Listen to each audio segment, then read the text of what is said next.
Welcome you all on English India YouTube channel. This is Sarita Singh और आज के video lecture में हम जिस टॉपिक को डिस्कस कर रहे हैं वो है difference between adjective phrase and adjective clause. दोनों में ही क्या डिफरेंस है विद एग्जांपल इसे हम डिस्कस करेंगे, लेकिन इन दोनों के डिफरेंस को समझने से पहले हमें एडजेक्टिव फ्रेज और क्लॉज को समझना होगा। जब हम एडजेक्टिव की बात करते हैं तो एडजेक्टिव वो वर्ड्स होते हैं जो सेंटेंस में आए हुए नाउन या प्रोनाउन को डिफाइन करते हैं, उनके size, shape, colour, appearance, quality या क्वांटिटी के बारे में हमें बताते हैं। जब हम फ्रेजेस की बात करते हैं तो फ्रेजेस ग्रुप ऑफ वर्ड होता है, लेकिन उसमें कभी भी सब्जेक्ट एंड वर्ब का कॉम्बिनेशन नहीं होता है। अलोन स्टैंड नहीं करते हैं, खुद का कंप्लीट मीनिंग नहीं होता है फ्रेजेस का। अपने सेंस को प्रूव करने के लिए सेंटेंस के अदर पार्ट के साथ कनेक्ट होते हैं। जब हम क्लॉजेस की बात करते हैं तो क्लॉजेस में ग्रुप ऑफ वर्ड होता है, लेकिन यहाँ पर सब्जेक्ट एंड वर्ब का कॉम्बिनेशन होता है। अलोन स्टैंड करते हैं, अपना खुद का मीनिंग देते हैं। क्लॉजेस फर्दर टू पार्ट्स में डिवाइड होते हैं, independent clause and dependent clause. Independent clause alone stand करते हैं, अपना खुद का मीनिंग देते हैं, लेकिन डिपेंडेंट जिन्हें हम सबऑर्डिनेटिव क्लॉज भी कहते हैं वो अलोन स्टैंड नहीं करते हैं, अपना सेंस देने के लिए सेंटेंस के मेन क्लॉज पे डिपेंड करते हैं। तो ये तो बात हुई एडजेक्टिव फ्रेज और क्लॉज की। अब एडजेक्टिव फ्रेज और एडजेक्टिव क्लॉज में क्या डिफरेंस है इसी बात को हम डिस्कस करेंगे। इन दोनों के ही डिफरेंस को समझने से पहले आप ये बात हमेशा ही ध्यान रखिएगा कि जो वर्क सेंटेंस में एडजेक्टिव का होता है, मतलब एडजेक्टिव का वर्क होता है सेंटेंस में आए हुए नाउन या प्रोनाउन को डिफाइन करने का, सेम वही वर्क होता है एडजेक्टिव फ्रेज का एंड एडजेक्टिव क्लॉज का। मतलब ये दोनों ही सेंटेंस में आते हैं तो अपने सेंटेंस में आए हुए नाउन या प्रोनाउन को डिफाइन करते हैं, लेकिन इसके बाद भी इन दोनों में ही कुछ डिफरेंसेस हैं जिन्हें हम डिस्कस करते हैं विद एग्जांपल। तो सबसे पहले हम देखते हैं कि एडजेक्टिव फ्रेज क्या होते हैं। जब हम एडजेक्टिव फ्रेज की बात करते हैं तो ये भी ग्रुप ऑफ वर्ड होता है, लेकिन इसमें कभी भी सब्जेक्ट एंड वर्ब का कॉम्बिनेशन नहीं होता है। मॉडिफाई करता है ये नाउन और प्रोनाउन को, क्योंकि एडजेक्टिव हमेशा ही नाउन या प्रोनाउन को डिफाइन करते हैं।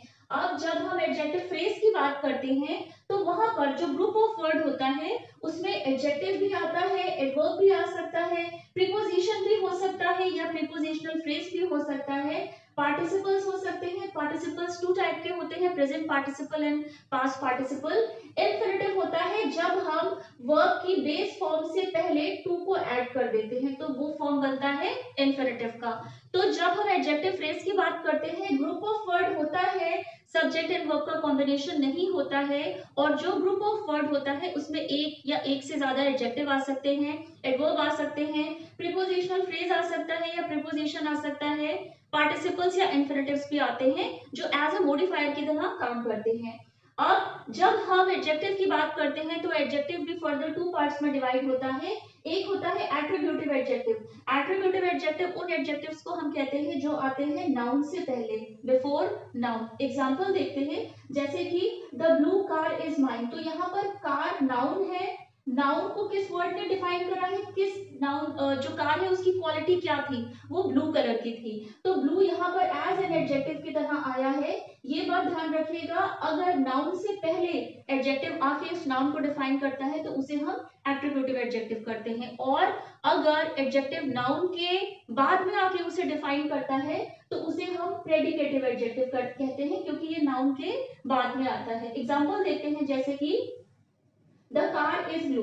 तो यहाँ पर कार क्या है, नाउन है, नाउन को किस वर्ड ने डिफाइन करा है, ब्लू ने। ब्लू यहाँ पर एडजेक्टिव है, बट क्योंकि ये सेंटेंस के प्रेडिकेटिव पार्ट में आया है, मतलब वर्ब के बाद में आया है, इज यहाँ पर वर्ब है, वर्ब के बाद में आकर ब्लू ने जो कार है, जो नाउन है, उसको डिफाइन करा है, इसीलिए यहाँ पर जो ब्लू है एज एडजेक्टिव की तरह तो आया है, लेकिन ये प्रेडिकेटिव पार्ट में आया है, तो ये प्रेडिकेटिव एडजेक्टिव है। तो सेम ऐसे ही एडजेक्टिव फ्रेज भी नाउन से पहले भी आके उसे डिफाइन कर सकता है या नाउन के बाद में आकर भी उसे डिफाइन कर सकता है। अब कुछ एग्जांपल के थ्रू हम समझेंगे कि एडजेक्टिव फ्रेज क्या होते हैं। एग्जांपल है द फ्लफी व्हाइट कैट। तो कैट यहाँ पर क्या है, नाउन है, नाउन को कौन से वर्ड डिफाइन करते हैं, एडजेक्टिव्स। अब यहाँ पर कैट की क्वालिटी क्या है कि वो व्हाइट है, व्हाइट यहाँ पर एज एन एडजेक्टिव की तरह आया है, कैट को डिफाइन करा है व्हाइट ने। व्हाइट को और किसने डिफाइन करा है, फ्लफी ने। फ्लफी यहाँ पर एज एन एडवर्ब की तरह आया है, क्योंकि एडजेक्टिव और वर्ब को जो वर्ब डिफाइन करते हैं वो हमेशा ही एडवर्ब्स होते हैं। तो ग्रुप ऑफ वर्ड है, क्योंकि कैट को डिफाइन करा है, कैट किस तरह की है, फ्लफी एंड व्हाइट। तो फ्लफी एंड व्हाइट ये पूरा ही ग्रुप ऑफ वर्ड है, क्योंकि इसने नाउन को डिफाइन करा है, सब्जेक्ट एंड वर्ब का कॉम्बिनेशन नहीं है। ग्रुप ऑफ वर्ड है, क्योंकि कैट को डिफाइन करा है इसलिए ये एज अ एडजेक्टिव फ्रेज की तरह आया है। नेक्स्ट एग्जांपल है she is extremely talented girl. Girl यहाँ पर नाउन है, नाउन को डिफाइन करने वाले वर्ड्स हमेशा ही एडजेक्टिव होते हैं। सिंगल वर्ड एडजेक्टिव हुआ, लेकिन जब ग्रुप ऑफ वर्ड आएगा जहां पर एडजेक्टिव भी होगा, एडवर्ब भी होगा या उसे प्रीपोजिशनल फ्रेज भी ऐड होके एक एडजेक्टिव फ्रेज बनता है। तो गर्ल कैसी थी? टैलेंटेड थी, बट कितनी टैलेंटेड थी? Extremely talented. तो एक्सट्रीमली यहाँ पर एज एन एडवर्ब की तरह आया है क्योंकि उसने टैलेंटेड को और डिफाइन करा है। तो एडजेक्टिव फ्रेज वो ग्रुप ऑफ वर्ड होते हैं जो सेंटेंस के नाउन या प्रोनाउन को डिफाइन करते हैं। नेक्स्ट एग्जांपल है the house on the hill top is mine. तो यहाँ पर हाउस क्या है? नाउन है। एडजेक्टिव फ्रेज या एडजेक्टिव को आइडेंटिफाई करने का, एडजेक्टिव को या एडजेक्टिव फ्रेज को या एडजेक्टिव क्लॉज को आइडेंटिफाई करने का इजी सा एक ट्रिक ये है कि सबसे पहले आप सेंटेंस में नाउन को देखिए, नाउन को जो भी वर्ड डिफाइन करेगा वो एडजेक्टिव होगा, या नाउन को या प्रोनाउन को जो भी ग्रुप ऑफ वर्ड डिफाइन करेंगे वो या तो एडजेक्टिव फ्रेज होंगे या एडजेक्टिव क्लॉज होंगे। तो यहाँ पर हाउस क्या है? नाउन है। नाउन जो हाउस है उसकी क्वालिटी क्या है? वो हाउस जो ऑन द हिल टॉप है। तो ऑन द हिल टॉप यहाँ पर एज अ प्रीपोजिशनल फ्रेज की तरह आया है क्योंकि प्रीपोजिशन ऑन से शुरू हुआ है। हमने बात करी थी कि जब एडजेक्टिव फ्रेज जो फॉर्म होता है, फॉर्मेशन होता है, तो उसमें एडजेक्टिव के साथ में और भी मॉडिफायर्स आते हैं। तो यहाँ पर हाउस की क्वालिटी को बताने के लिए प्रीपोजिशनल फ्रेज का यूज हुआ है क्योंकि हाउस की क्वालिटी को बता रहा है। हाउस कहाँ पर है? On the hill top. तो ये group of word as an adjective phrase की तरह आया है। नेक्स्ट एग्जांपल देखते हैं the boy sleeping on the floor is my friend. तो यहाँ पर बॉय क्या है? नाउन है। नाउन को डिफाइन करा है किस ग्रुप ऑफ वर्ड ने? Sleeping on the floor. Sleeping क्या है? यहाँ पर एज अ प्रेजेंट पार्टिसिपल की तरह आया है। प्रेजेंट पार्टिसिपल वर्ब का वो फॉर्म होता है जहां पर वर्ब की बेस फॉर्म के बाद में हम आईएनजी को ऐड करते हैं और उस वर्ब से हम एडजेक्टिव का वर्क लेते हैं। तो यहाँ पर क्योंकि किस बॉय की बात हो रही है? वो बॉय जो कहाँ पे सो रहा है? जो फ्लोर पर सो रहा है, इज माई फ्रेंड। तो बॉय जब हम इशारा करके बता रहे हैं कि कौन सा बॉय है, वो बॉय जो सो रहा है ऑन द फ्लोर पर, वो मेरा फ्रेंड है। तो बॉय को जिस ग्रुप ऑफ वर्ड ने डिफाइन करा है वो एज एडजेक्टिव फ्रेज की तरह आया है। प्रेजेंट पार्टिसिपल से स्टार्ट हुआ है, सब्जेक्ट एंड वर्ब का कॉम्बिनेशन नहीं है क्योंकि फ्रेजेस में सब्जेक्ट एंड वर्ब का कॉम्बिनेशन नहीं होता है। लास्ट एग्जांपल देखते हैं जो हमने बात करी थी कि पार्टिसिपल्स आते हैं। तो पार्टिसिपल्स भी टू टाइप के होते हैं, प्रेजेंट पार्टिसिपल जब हम वर्ब के बेस फॉर्म में आईएनजी को ऐड करते हैं, और पास्ट पार्टिसिपल जो V3 फॉर्म होता है वर्ब का। लास्ट एग्जांपल है the book written by J.K. Rowling is very popular. तो यहाँ पर बुक नाउन है, नाउन को जिस ग्रुप ऑफ वर्ड ने डिफाइन करा है वो है रिटन बाय J.K. राउलिंग। वो बुक की क्वालिटी क्या है? बुक के बारे में हम क्या बता रहे हैं कि वो बुक जो J.K. राउलिंग ने लिखी है वो बहुत पॉपुलर है। तो रिटन यहाँ पर क्योंकि V3 फॉर्म है, पास्ट पार्टिसिपल फॉर्म है।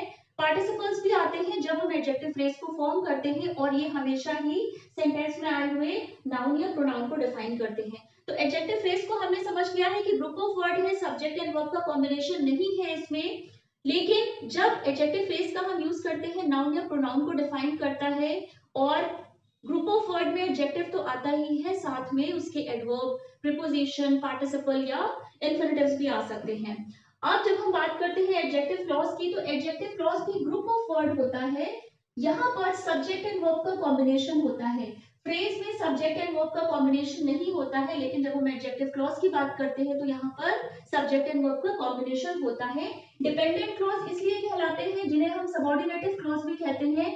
डिपेंडेंट या सबऑर्डिनेटिव क्लॉज एडजेक्टिव क्लॉज को इसलिए कहा जाता है क्योंकि ये अलोन स्टैंड नहीं करते हैं, अपने सेंस को प्रूव करने के लिए ये सेंटेंस के मेन क्लॉज पे डिपेंड करते हैं। अब जो एडजेक्टिव क्लॉज है वो स्टार्ट किससे होता है? स्टार्ट होता है रिलेटिव प्रोनाउन के साथ में। जब आपको आइडेंटिफाई करना है, एक ट्रिक ये भी है कि एडजेक्टिव क्लॉज हमेशा ही रिलेटिव प्रोनाउन से स्टार्ट होते हैं, जो कि होते हैं हु, हुज, whom, which और that। ये सभी रिलेटिव प्रोनाउन की तरह आते हैं। एडजेक्टिव क्लॉज इन्हीं से ही स्टार्ट होता है। खुद का कंप्लीट सेंस नहीं देता है, ऑल्दो सब्जेक्ट एंड वर्ब का कॉम्बिनेशन तो होता है क्योंकि क्लॉज है, एडजेक्टिव क्लॉज है, तो सब्जेक्ट एंड वर्ब का कॉम्बिनेशन तो होगा, लेकिन रिलेटिव प्रोनाउन के साथ स्टार्ट होते हैं क्योंकि ये सबऑर्डिनेटिव क्लॉज कहलाते हैं। एग्जाम्पल देखते हैं इसका, जैसे कि I know the person who can help अस। मतलब कि मैं उस पर्सन को जानता हूँ जो हमारी हेल्प कर सकता है। तो यहाँ पर हम किस पर्सन को जानते हैं? पर्सन क्या है? नाउन है। हम किस पर्सन को जानते हैं? हु कैन हेल्प अस, जो हमारी हेल्प कर सकता है। तो हु यहाँ पर एज अ रिलेटिव के लिए ये सेंटेंस के मेन क्लॉज पे डिपेंड है। अगर हम सिर्फ ये बोलते हैं I know the person, independent clause है, मेन क्लॉज है, अलोन स्टैंड कर रहा है, अपना खुद का मीनिंग है। लेकिन जब हम जिस पर्सन की बात कर रहे हैं जिसने हमारी हेल्प करी थी, तब वहां पर who can help us as a subordinative clause की तरह आया है, एडजेक्टिव क्लॉज है। नेक्स्ट एग्जांपल है the book that is on the table is mine. तो यहाँ पर बुक क्या है, नाउन है। कौन सी बुक की बात हो रही है, that is on the table. यहाँ पर दैट क्या है, एज अ रिलेटिव प्रोनाउन की तरह आया है, क्योंकि इसने बुक के बारे में बताया है कि हम जिस बुक के बारे में बात कर रहे हैं वो बुक जो टेबल पर है इज माइन। तो यहाँ पर क्योंकि बुक को डिफाइन करा है ग्रुप ऑफ वर्ड ने, that is on the table, ये एक एडजेक्टिव क्लॉज है। सबऑर्डिनेटिव क्लॉज इसलिए कहेंगे क्योंकि ये रिलेटिव प्रोनाउन दैट के साथ स्टार्ट हुआ है। यहाँ पर भी हम हु, हुज या होम का यूज करते हैं जब हम किसी पर्सन की बात करते हैं, और विच का यूज हम तब करते हैं जब हम थिंग के बारे में बात करते हैं। विच और दैट दोनों का ही यूज हम तब करते हैं जब हम किसी थिंग के बारे में बात करते हैं। अब जो एडजेक्टिव क्लॉज है वो रिलेटिव एडवर्ब से तो स्टार्ट होता ही है, सॉरी रिलेटिव प्रोनाउन के साथ कनेक्ट होता है सेंटेंस के मेन क्लॉज के साथ, लेकिन इसमें रिलेटिव एडवर्ब्स भी आते हैं। रिलेटिव एडवर्ब्स क्या हुए, रिलेटिव एडवर्ब्स हुए when, where and why.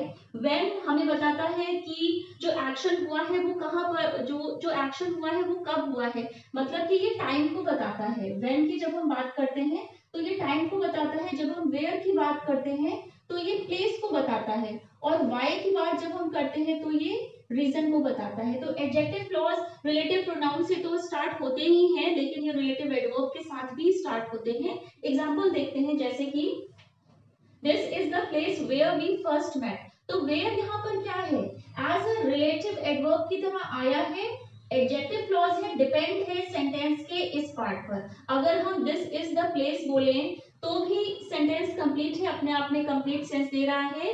Where we first met, जहां पर हम मिले थे। तो क्योंकि प्लेस के बारे में बताया है, प्लेस को और डिफाइन करा है। प्लेस क्या है, प्लेस है नाउन। नाउन को डिफाइन करने वाले वर्ड्स या group of word adjective phrase हो सकते हैं या एडजेक्टिव क्लॉज हो सकते हैं। रिलेटिव एडवर्ब के साथ स्टार्ट हुआ है। Adjective clause relative pronoun and relative adverb से स्टार्ट होते हैं।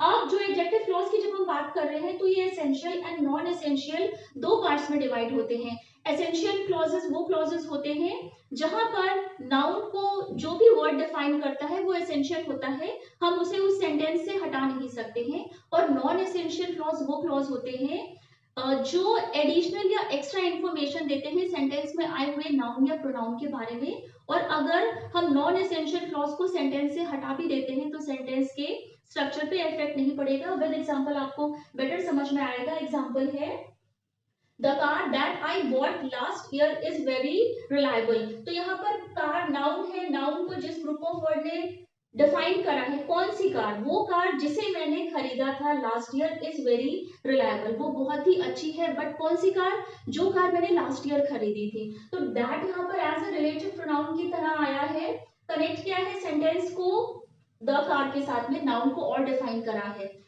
तो ये तो एसेंशियल क्लॉज हो गया क्योंकि कार के बारे में मतलब नाउन के बारे में हमने एक एसेंशियल इंफॉर्मेशन दी है। नॉन एसेंशियल जो क्लॉज होगा एडजेक्टिव का वो होगा, एग्जांपल है द बुक। बुक यहाँ पर नाउन है, कौन सी book, which is on the table. तो यहाँ पर which is on the table ये पूरा ही एक ग्रुप ऑफ वर्ड है, रिलेटिव एडवर्ब के साथ स्टार्ट हुआ है। The book which is on the table is mine. तो ये हमने यहाँ पर कॉमा के थ्रू हम नॉन एसेंशियल क्लॉज को सेपरेट कर सकते हैं सेंटेंस से। अगर हम नॉन एसेंशियल क्लॉज जो कि है विच इज ऑन द टेबल इसी सेंटेंस से हटा भी दें तो सेंटेंस के स्ट्रक्चर पे इफेक्ट नहीं पड़ेगा। हम ये भी कह सकते हैं द बुक इज माइन। लेकिन जब हमने नाउन को और डिफाइन करा है कि हम किस बुक के बारे में बात कर रहे हैं, जब हमने बुक मतलब नाउन के बारे में और एडिशनल इंफॉर्मेशन दी है तो हमने एक ग्रुप ऑफ वर्ड को ऐड किया है जो नॉन एसेंशियल क्लॉज है, इंपॉर्टेंट नहीं है सेंटेंस के लिए लेकिन एक्स्ट्रा इंफॉर्मेशन देने के लिए हमने उसे सेंटेंस में ऐड कर दिया है। वो बुक जो टेबल के ऊपर है वो मेरी है। तो एसेंशियल और नॉन एसेंशियल क्लॉज में ये डिफरेंस हुआ। तो आज के वीडियो लेक्चर में हमने adjective phrase and adjective clause को समझा है। एडजेक्टिव फ्रेज के ग्रुप ऑफ वर्ड है लेकिन सब्जेक्ट एंड वर्ब का कॉम्बिनेशन नहीं होता है। सेंटेंस में अलोन स्टैंड नहीं करता है, ऑल्दो सेंटेंस में आए हुए नाउन या प्रोनाउन को डिफाइन करता है, अपने साथ में मॉडिफायर्स लेकर आता है, मतलब किसी भी एडजेक्टिव फ्रेज में एडजेक्टिव होगा, एडवर्ब होगा, प्रीपोजिशन भी हो सकती है, पार्टिसिपल्स भी हो सकते हैं। और जब हम एडजेक्टिव क्लॉज की बात करते हैं तो एडजेक्टिव क्लॉज को हम डिपेंडेंट या सबऑर्डिनेटिव क्लॉज भी कहते हैं। ग्रुप ऑफ वर्ड होता है लेकिन सब्जेक्ट एंड वर्ब का कॉम्बिनेशन होता है, but adjective clause alone start नहीं करते हैं क्योंकि डिपेंडेंट क्लॉज होते हैं। एडजेक्टिव क्लॉज स्टार्ट होते हैं रिलेटिव प्रोनाउन से या रिलेटिव एडवर्ब के साथ में। एडजेक्टिव क्लॉज भी एसेंशियल और नॉन एसेंशियल कैटेगरीज में आते हैं। एसेंशियल क्लॉज इंपॉर्टेंट होते हैं जो नाउन के जस्ट नेक्स्ट में आके, नाउन के जस्ट साइड में आके उसके बारे में हमें इंपॉर्टेंट इंफॉर्मेशन देते हैं। लेकिन जब हम नॉन एसेंशियल क्लॉज की बात करते हैं तो वो सेंटेंस में नाउन के बाद तो आते हैं, लेकिन अगर सेंटेंस से उन्हें हम हटा भी लेते हैं तो सेंटेंस के ग्रामेटिकल स्ट्रक्चर पे इफेक्ट नहीं पड़ता है। तो आज के वीडियो लेक्चर में बस इतना ही। आई होप आपको आज का वीडियो लेक्चर पसंद आया होगा, आप समझ पाए होंगे कि adjective phrase and adjective clause में क्या डिफरेंस है। तो आज के वीडियो लेक्चर में बस इतना ही। इससे पहले इस चैनल पर जो भी वीडियोस बन चुके हैं वो सभी चैनल की प्लेलिस्ट पे हैं। आई विश कि आप प्रीवियस के वीडियोस भी देखें। टिल देन टेक केयर, मिलते हैं अपने नेक्स्ट वीडियो लेक्चर में।